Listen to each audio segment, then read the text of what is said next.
syaitonir rajim. Bismillahirrahmanirrahim. Alhamdulillahi rabbil alamin arrahmanir rahim maliki yaumiddin. Iyyaka na'budu wa iyyaka nasta'in ihdinas siratal mustaqim. Siratal ladzina an'amta 'alaihim ghairil maghdubi 'alaihim waladdallin. Amin. Lajengkeun halaman 70 halaman berapa? 82. Bismillahirrahmanirrahim. Wa adamu mulazamatil mu'tadati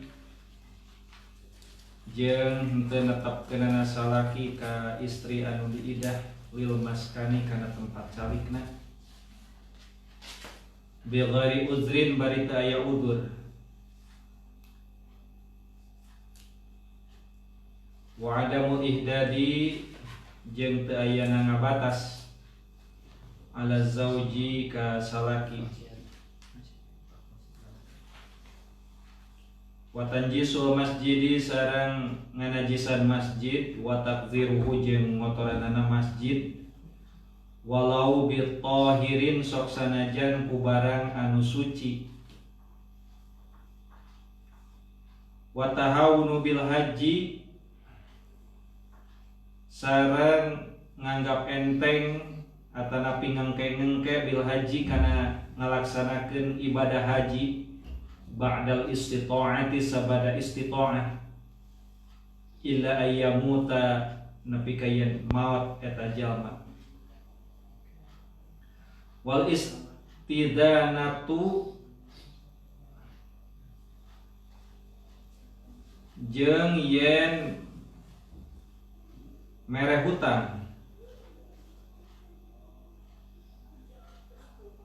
liman pikeun jalma layarju anu teu diarep-arep naon wafa'u lidainihi nyumponan kana hutangna min jihatil zahirati tina jihat anu zahir.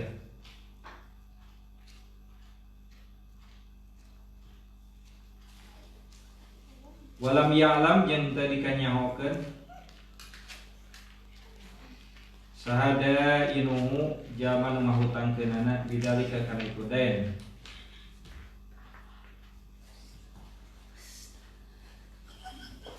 Wa adamu intizaril mu'siri jeung henteu ngadagoan jalma nu kasusahan.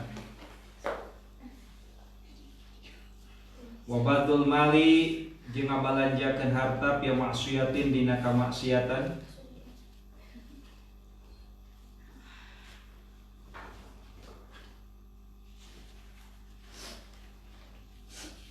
Wal istihaati bil mushafi jeung yen ngahinakeun kana mushaf.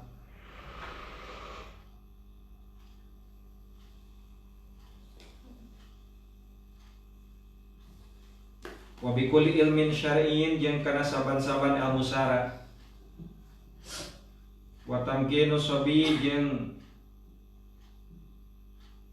ngameunangkeunana budak leutik wairi mumayyiz anu can hidang minhu tina itu mushaf.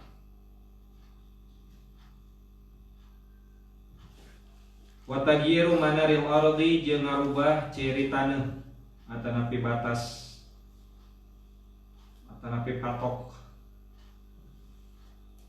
Wa tasarrufu jeung migawe hiji perkara pisyari dina jalan bima la yazuzu ku perkara anu teu meunang.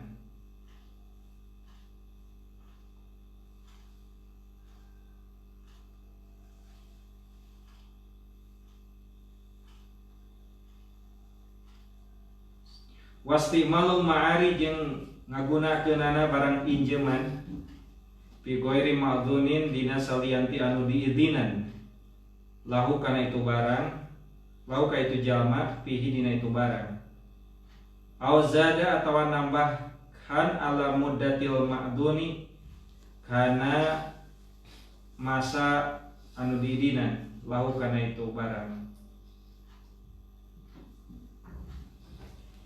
Bismillahirrahmanirrahim. masih menjelaskan tentang maksiat badan. Maksiat anu salajengna nyaeta wa adamu mulazamatil mu'tadati lil maskani jeung henteu mere tempat tinggal ka istri anu diidah. Naon istri anu diidah teh? Anu tos dicerai dalam masa idah. Sok sanaos anjeunna tos dicerai tetapi masih kene dina kondisi idah, maka mantan salakina masih tetap memiliki kewajiban memberikan nafkah, juga menempatkan mantan istrinya itu pada tempat yang selayaknya. Lamun kabeneran imah nangan hiji-hijina, maka tetap dibere imah atanapi ruangan, henteu dibiarkan dia terlunta-lunta selama masa idah. Gitu kan. Lamun henteu ngalakukeun model gitu, maka salaki teh kumaha? Doraka. Mantan salakina doraka. Kudu dan geus mantan ieu geus ditinggalkeun tanpa aya tanggung jawab. Komo lamun ceraina ku alatan papaseaan. Tapi rata-rata ada cerai mah ku alatan papaseaannya. Jarang anu keur damai-damai, keur hareureuy hareupeun TV tiba-tiba cerai. Nggak mungkin ya.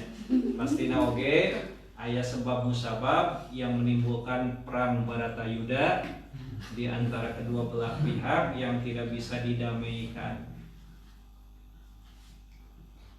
Memang gangguan-gangguan di rumah tangga teh teu enteng. Sok sanajan urang ningali rumah tangga batur adem ayem, lain berarti tanpa tantangan jeung hambatan. Cuma kedewasaan berpikir mereka lah anu menyebabkan rumah tangga mereka tetap utuh dan kokoh. Masalah bahagia dan tidaknya rumah tangga bergantung orang menyikapinya. Kebahagiaan ulah diandalkeun datangna ti pasangan urang, tapi kita yang harus menciptakan kebahagiaan di dalam rumah tangga. Kita tidak bisa banyak menuntut kepada pasangan kita agar dia bisa membahagiakan kita. Are kumaha manehana bisa membahagiakan kita sementara orang sendiri teu daek kabahagiakeun manehana. Hayang ningali istri ceria di balaja antara rek kumaha menuntut ke istri supaya istri memberikan penampilan yang terbaik untuk suaminya, memberikan sikap yang terbaik untuk suaminya. Ari sabalikna salakina goreng adat kana jadi pemajikan. Moal mungkin sebab wanita sendiri punya hati. Hati-hati dengan hati wanita. Yang namanya jauz itu pasangan. Nu ngaran pasangan eueuh nu dihareup, eueuh nu ditukang, eueuh nu diluhur, eueuh nu dihandap. Akur. Benar? Yang namanya zauz, naon sabab dina Islam suami istri itu disebut zauz. Atanapi zauza, hartosna berpasangan. Tingali we ban mobil. Serasinya mobil tersebut bisa berjalan dengan baik manakala ban yang ada di kanan dengan ban yang ada di kiri itu serasi. Coba lamun terserasi anu di kiri lebih gede daripada anu di kanan. Dengan kecepatan mesin yang sama, kira-kira apa yang terjadi? Deng-deng bari terus muter muir gitu lieur. Atawa nu hiji alus, nu hiji kempes. Tetap mau bisa jalan. Nu hiji buleut, nu hiji sige opat. Mau jalan. Itulah maka zauz itu harus kupu. Kupu itu ada perimbangan, ada keserasian. Kupu itu hiji. Sementara kupu itu harus dua, jadi kupu-kupu. Kenapa disebut kupu-kupu? Sabab tingali we ku urang kupu-kupu. Sisi kanan jeung sisi kirina itu akur pisan. Teu percaya sok tewak kupu-kupu hiji. Tingali perhatikeun ku urang, jangjangna nu kenca jeung nu katuhu akur teu? Tina mimiti gedena, lebarna, warnana, sagala persis sarua. Mate disebut kupu-kupu. Dalam beda mah pupuna hiji.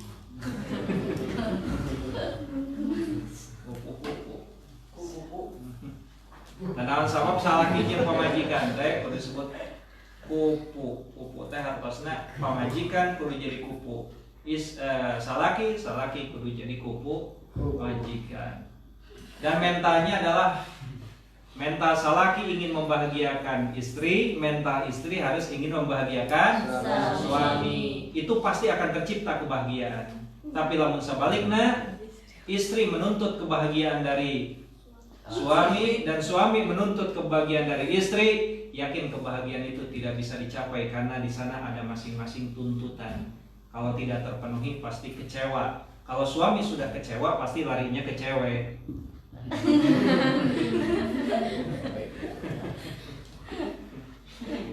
Rumah tangga itu adalah sesuatu yang harus dipertahankan. Ingat, ketika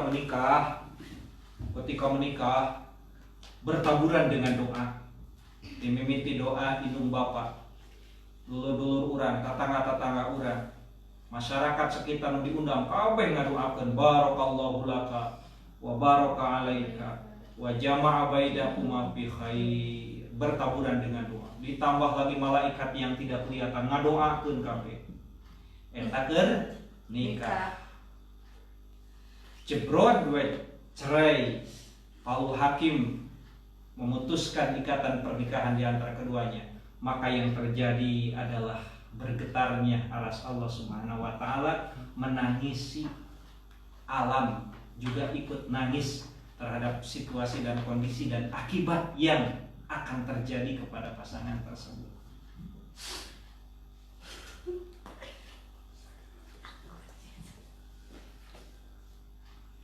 Keur nikah mah sok ramean lain. Bahkan dianjurkan ku Rasul, alimu walimakum walau bisyat. Kudu diebarkeun informasi tentang pernikahan anjeun meskipun hanya sekadar dengan memotong seekor kambing. Bakating nu ngaran pernikahan mah kudu nyaon batur, sabab lamun pernikahan rehe-rehe wae engke batur teu arapaleun yen urang bet saiman padahal mah urang geus nikah. Batur teh nyarahon, akhirna mah digerebeg hansip newak urang. Padahal mah urang teh geus naon? Geus nikah. Tapi apakah ada penceraian yang dipestakan? Datang ke hiji tempat naon ira ramean pesta perceraian. Aya teh? Teu aya. Karena apa? Perceraian itu adalah kesedihan yang akan terus menerus. Satu, sedih bagi yang bercerai. Suami sedih kehilangan istri. Istri sedih kehilangan suami. Orang tua sedih melihat nasib anaknya. Orang tua ceraina. Mertua sedih melihat anaknya pula. Terus di pengadilan juga tidak dihadiri oleh kemudian di masyarakat halal dirkanya henteu, kolotna masing-masing ge henteu, kadang-kadang dihadiri hanya oleh kuasa hukumnya masing-masing. Lebih-lebih anak. Anak itu juga menjadi bermasalah ke sana. Tah mata kepo je. Nikah itu adalah sesuatu yang harus kita buat bahagia. Masalah bahagia dan tidaknya pernikahan itu adalah tergantung usaha dari kita masing-masing. Prinsipnya harus bermentalitas memberi, ingin memberikan kebahagiaan kepada pasangan. Jangan menuntut ingin dibahagiakan oleh pasangan. Namun menuntut mengarang dituntut mah teu enak. Dan ada keterbatasan. Kalaupun terjadi perceraian, karena itu adalah sesuatu yang niscaya pula. Kalau ada pernikahan, ya juga ada penceraian. Kalaupun terjadi perceraian, maka istri nu cerai tetap dina waktu idahna harus mendapatkan nafkah daripada mantan suaminya selama masa idah, termasuk liun maskani dina masalah tempat calik. Pastikan bahwa mantan istri kita itu memiliki tempat tinggal. Ada di jengkolotna ieu. Di mana we pokona mah aya tempat Teu dia dikontrakeun, pamontrakeun heula imah teu naon, sok pokona mah dibere tempat cari. Wa adamu idadi ala zauj wa tanjisul masjid wa takdiruhu.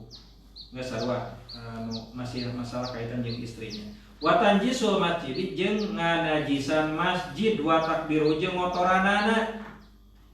Masjid itu adalah tempat suci, tempat untuk beribadah, maka harus tetap dijaga kesuciannya.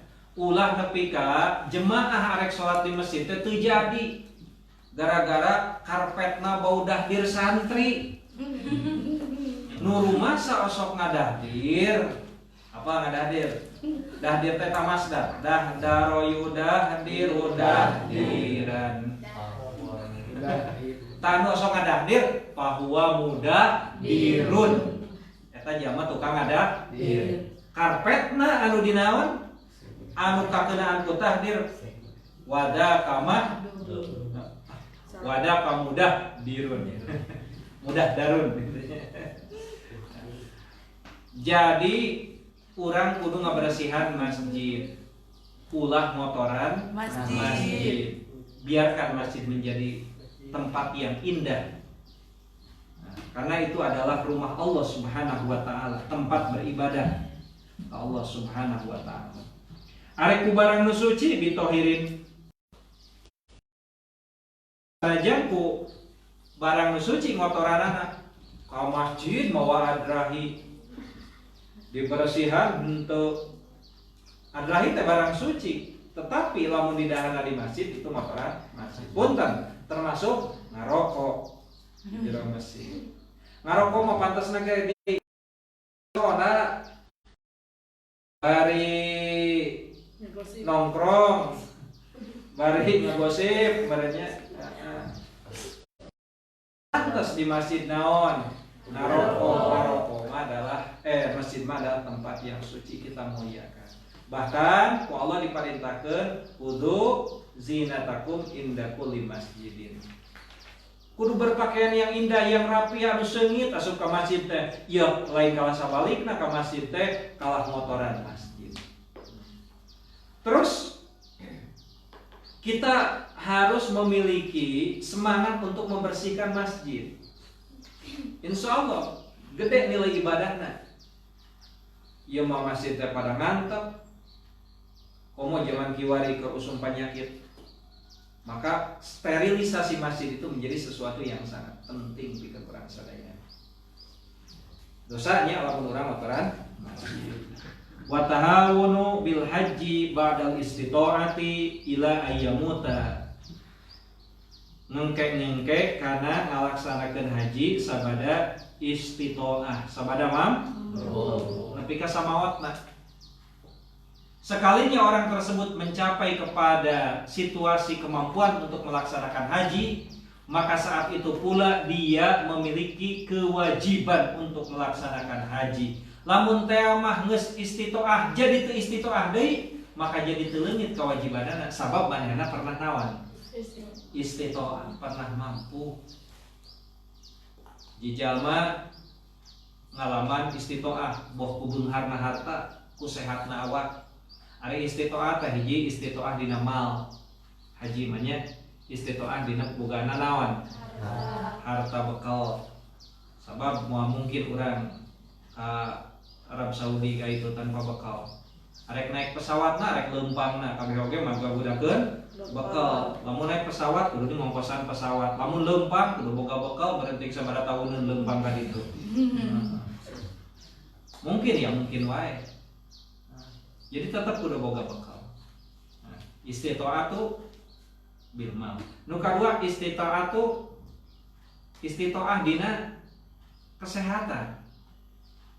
Istito'ah dina kesehatan memungkinkan teu? Mungkin. Lamun memungkinkan maka wajib melaksanakan haji. Lamun teu memungkinkan teu wajib melaksanakan haji. Harta mah loba ngan teu memungkinkan melaksanakan ibadah haji. Kumaha lamun lumpuh memungkinkan teh? Mungkin. Bisa wae sebab di ditu aya naon? Kursi roda. Aya kursi roda. bisa tinggal naik nawa muruhan karena tukang buburuh di itu anu buburuh tukang ngantor-ngantor dina toa dina sa'i lamun ka Arafah meureun ngagunakeun alat dari nama aya mobil teh aya segala rupa gitu. Maka mungkin wae nu teu memungkinkeun mah mungkin sakitna yang sangat berat bagi dia sehingga tidak bisa melaksanakan rukun dan wajib haji. Talamun pernah hiji waktu ngalaman istitoah, bahwa istitoah mal, bahwa istitoah kesehatan, kemudian dia jatuh lagi tidak memiliki keistitoahan itu, maka gugur ke istitoahan eta. Tetap kudu ngalaksanakeun. Mangkani zaman geus istitoah, zaman geus istitoah bari henteu ngalaksanakeun naon? Haji, maka diancam ku Rasul maotna teh Yahudiyan au Nasraniyan. Sok pilih maotna arek Yahudi, arek Nasrani. Aya pilihan teu? Teu. Ari milih makan kuduna ge sesuatu anu positif jeung nu negatifnya. Ieu mah negatif kabeh pilihanana. Boleh pilihan eta. Berikutnya wal istadanatu liman la yarju wafa ada lidainihi. Nginjemkeun ka jalma anu teu diarep-arep bakal mayar. Dosa oge eta teh. Lain teu mere nginjem. Nginjeman mah nginjeman. Ka jalma nu moal memungkinkeun manehanana mayar ku alatan eta jalma teh teu bisa dipercaya secara zahirna. Naon sababna? Sabab menimbulkan dosa. Nu ngaran nginjemkeun pasti berharap hayang dinaon? Dibalikeun deui, ditawur deui. Da ngaranna nginjemkeun, dalam niat teu hayang dibalikeun deui malah nginjemkeun ngaranna tapi naon? Mere gitu. Lamun mere mah teu diarep-arepkeun balikeun deui dan niatna ge mere. Ieu menginjemkeun ngaran nginjemkeun mah sesuatu lain tidak ini inisiatif manehanana, tetapi atas didesak oleh orang yang nginjem. Manehna teh butuh. Kadang-kadang urang tersempit oge ku alatan dasar karunya urang diinjemkeun. Tah lamun aya jalma nu diprediksi ku urang moal mantak naur si eta mah da apa pawatakan jeung adatna, si eta mah boro-boro mere nginjem, boro-boro mere, naon sifatna mere, cacak nginjem ge dianggap mere ku si eta mah. Talamun ka jalma made kitu mah justru dosa urang nginjemkeun ge. Kumaha rasa teu enak? Teu enak mana antara teu nginjeman jeung teu ditawur? Cek, lamun urang terus berharap kepada orang nginjeman ka jalma nu model boga pawatakan kitu nu tara daek naur, kira-kira jadi dosa teu urang? Naon matak jadi dosa urang? Pasti ada tuntutan urang teh hayang ditawur terus, pusing pada akhir nama, menimbulkan emosional, mungkin melakukan tindakan-tindakan dosa berikutnya. Minimal ngomongkeunana, aduh cenah euy. Teu apal keriweuhna si eta. Urang puguhkeun boga duit sakitu-kitu da diinjem ku si eta giliran orang butuh. Beuteung hayang naur ka urang. Ingat Rasul mengatakan, seseorang yang mati syahid sekalipun, dia akan tergadai tidak akan dulu masuk surga satu acan lunas utangna. Koma jaman tukang tupak tipu. Jaman tukang tipu mah kan dina hatena tidak ada keinginan dan tidak ada maksud serta niat untuk naon? Membayar terhadap penipuannya itu. Maka nanti ketika meninggalnya itu penuh dengan hutang kepada orang lain. Jalma syahid sekalipun dia akan tertunggu masuk ke dalam syahidnya itu selama dia masih memiliki hak adami. Mata ke babarsihan ti ayeuna ulah gawe teh nginjem jeung nginjem lah ayo. Ari mayar. Jadi ya prinsip hirup ulah gede hutang. Anu teu aya jam jalan mayarna. Sabab lamun urang hirup loba hutang, engke teh bakal jadi naon? Galau hate urang. Jadi pusing. Makanya kayaknya lembaga-lembaga nu niat mere hutang teh loba. Bahkan aya disebut bank naon? bang emok ngajakeun datang ka urang, apaleun urang dina kondisi keur butuh datang. Padahal mah bungana lipat ganda, berlipat-lipat, adafan mudha'afatan. Nu pada akhirna mah hutang saeutik kusabab teu kabayar-bayar wae, bungana berbunga deui, apal-apal ngahutang 100.000 hiji waktu beberapa tahun kemudian berkudu ditaur menjadi 10 juta. Aya model kitu. Tah eta teh model kitu disebutna lintah darat, teu meunang urang berurusan model kitu. Hapantesan ngaran berurusan dengan riba, boh nuliskeunana, komo nginjeumna, komo menjadi pelakunya, maka itu adalah orang yang berdosa. Riba model itu. Jadi teu meunang ngahutangkeun ka jalma anu teu memungkinkeun cek prediksi urang eta jalma teh bakal naon. Nah, bahasa cek prediksi urang teh min jihadil zahirah, tina jihad dohirna, tina dadeg pangadegna mah asa moal mantak bisa naur ka urang. Berikutnya wa adamu intidor mu'sir, teu daek nungguan jalma anu kasusahan. Maksudna teu daek nungguan jalma anu kasusahan di dieu teh tidak punya toleransi. One man show we hayang maju sorangan apa liting batur katinggalun. Sok aya teh jalma model kitu. Hirupna teh hayang piheula we kitu. Teu memperdulikan situasi dan kondisi orang lain. Eta penjelasan lebih jauhna tina wa adamu intidoril mu'siri. Tidak ada toleransi dina hate urang hayang nungguan jalma anu kasusahan, sehingga manehanana menjadi kesulitan. Berikutnya wabadul mal fi maksiyah. Hartosna naon? Ngabalanjakeun harta dina maksiat. Ieu aya rumus hartanya. Lamun harta ladang halal tur hese di teanganana, maka eta harta teh sok jadi barokah. Lamun aya harta gampang sok sanajan halal, eta teh sok rada gampang miceuna oge. Komo deui lamun harta gampang ladang haram, sok teu puguh manfaatna eta harta teh. Seorang yang koruptor menang harta anu gampang kan jadi koruptor mah gampang. Biasana nu ngaran koruptor mah bersinggungan pula dengan kedudukan.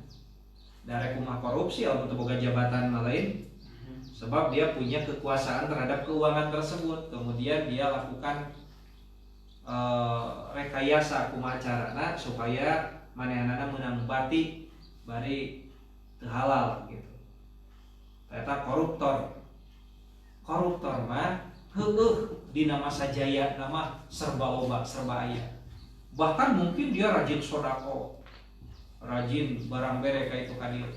Teu hese sabab duitna ge ladang enteng. Duitna ge ladang enteng.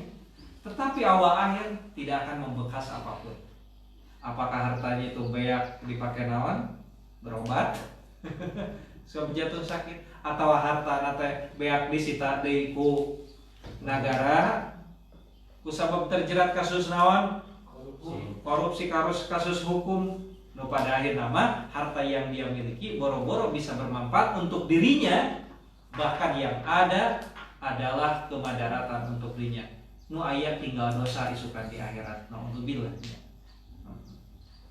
Cenah rasa korupsi mah lalaki nya bener balobana mah korupsi teh saha? Lalaki. Sabab loba berkuasa teh saha? Lalaki. Ngan teu saeutik lalaki korupsi ku sabab didorong ku istri. Jadi kabeh akur gitu kayaknya. Salaki nu teu niat korupsi tadi aku sabab loba tuntutan ti istri, bapak cenah nginjem saeutik matenan ke ditawar deui ieu. Bari henteu ditawurna. Wah, dia memanfaatkan fasilitas salakina. Pada akhirnya salakina digubrak, salakina di penjara, istrina minta cerai. katutuh model gitu mah. Jadi tidak sedikit hancurnya laki-laki karena istri. Nah, lain istri pun bisa hancur ku lalaki, tapi lalaki geloban hancur ku istri. Tidak sedikit kepala negara yang jatuh, pejabat yang jatuh karena istri. Hati-hati dengan istri. Itu istri yang tidak mengarahkan kepada hal yang baik. Istri soleh maksud gitu. Ketika nampi amplop segepok, dina amplop nu badag, nampi ditanya heula, Bapak, iya artos di mana? Ladang anu. Apakah proyek tersebut memang berhak Bapak nampi henteu? Ulang-ulang punten Pak. Lamun iya artos teh jelas, sok sanajan abdi prayogi ulah dipasikeun ka abdi. Uihkeun deui di ka kantorna itu. Walah hebat gitu. Eta mah istri anu soleha. Sementara istri anu toleha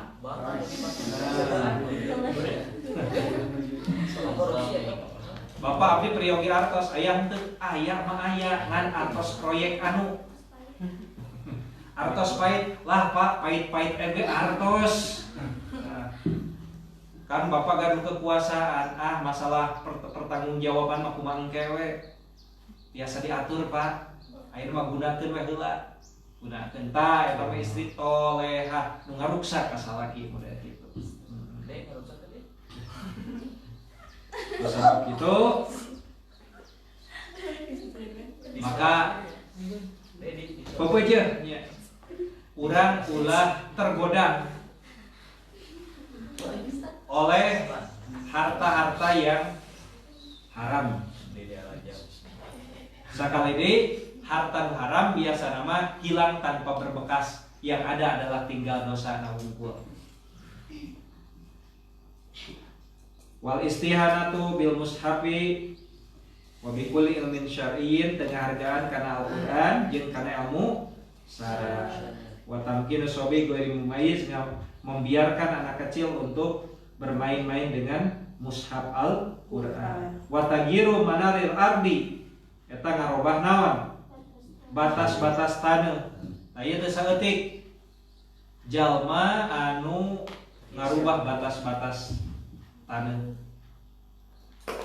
Padahal mah nu dirubahna mah henteu gede, ngan eta paseana mantap luar biasa. Teu saeutik jalma anu seuning pateni dina galengan sawah ku alatan terjadi geser-menggeser batas. Masalahnya sepele, ukur ngageserkeun setengah meter, tetapi nu jadi korban adalah nyawa. Coba bayangkan. Nah logis teu model kitu. Lamun aya jalma terus ngageser-geser wates nya kurang diobrolkeun Kang punten watesna kadane. Lamun manehna nerekel we antep we da. Biarkan dia sendiri adalah memakan hartanya yang haram. Kecuali kalau kita mau menempuh jalan hukum. Tajal memadai itu ingat, satu tai pacul wae berniat untuk menggeser ke naon wates, maka isukan dina hadis disebutkan bakal ditanggung ku eta jalma 7 petala bumi ka handap. Di luhurna mah ukur sakieu batas teh ka alana. Heueuh luhurna wungkul. Akan tetapi ka handapna terus sakieu menjadi entah berapa ratus bahkan ribu kieu akhirna. Itu yang akan membebani dia nanti di akhirat. Hati-hati gitu, naon? Nah, geser-geser wates bumi gitu.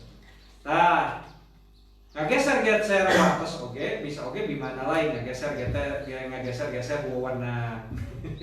Wewenang jeung kekuasaan. Kudu nama lain bermain di bidang eta, bermain di bidang eta. Oge bisa itu menjadikan sebuah dosa. Loba jalma aya nama anu lain bagian anu di bidang eta, terus manehanana berusaha menempati eta sebab ada tujuan-tujuan material gitu. Aya nu penting deui dia wa tasarruf fi syari. Nyieun hiji pagawean di jalan. Maksudna kumaha? Ngahalangan jalan atau nyieun rungga di jalan. Ayeuna mah polisi tidur mungkin gitu. Pukul ku jalan teh sengaja dialus-alus nu tadina goreng dikoral geus dikoral di aspal geus aspal di hot mix sing karata supaya jaman nu ngalewat dina motor dina mobil bebas tanpa hambatan. Celegen teh nyieun naon? Polisi tidur. Apa polisi tidur? Eta langsung ditincakan teh geuning ku tarik-tarik jeduk tuh bakal rusak. Tah eta apakah dia punya hak untuk membuat polisi tidur dirinya? Tidak punya hak. Dan jalan mah jalan umum, jalan sararea. Yang memiliki wewenang terhadap jalan adalah pemerintah. Lamun teu diizinkan ku pemerintah dirinya untuk membuat polisi tidur, tidak boleh. Maka selama polisi tidur tersebut ada, maka selama itu pula dia akan menerima dosa daripada membuat polisi tidur. Unggal poe batur manamahan kehalusan, ieu mah unggal poe narima kagorengan ku alatan nyieun hiji masalah di tengah jalan. Itulah yang namanya kebaikan maupun keburukan, itu bisa menjadi sesuatu yang naon ka urang teh nambahan. Lamun seseorang melakukan kebaikan terus diturutan ku batur, maka kebaikannya itu akan mengalir kepada dirinya. Lamun manehna nyieun kagorengan diturutan ku batur teu eureun-eureun, maka setiap orang yang melakukan keburukan tersebut itu akan mengalir pula keburukan kepada dirinya. Nah, mate hati-hati. Urang dina hirup kudu loba pagawean alus nu diturutan ku batur supaya engke mengalir kebaikan anak ka urang terus. Ulah jadi sebalikna. Urang nyieun tempat pangjudian.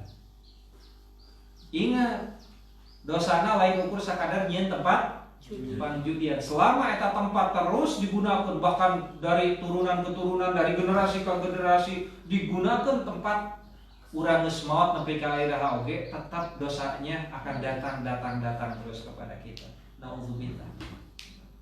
Matake pokoknya urang ulah nyieun kagorengan anu menimbulkan tuluy-tuluyan kaituna. Sabab tidak akan pernah berhenti. Kalaupun kita hidup, maka akan menjadi sial hidup kita. Kalaupun kita sudah meninggal, lebih-lebih lagi, karena kita tidak bisa lagi bertobat. Kehirup masih kan bisa ditobatan, tapi lamun semawat arek tobat na kumaha. Tidak ada istilah tobat setelah kita meninggal dunia. Tah eta painten penjelasan mengenai maksiat badan dina kajian anu subuh ayeuna.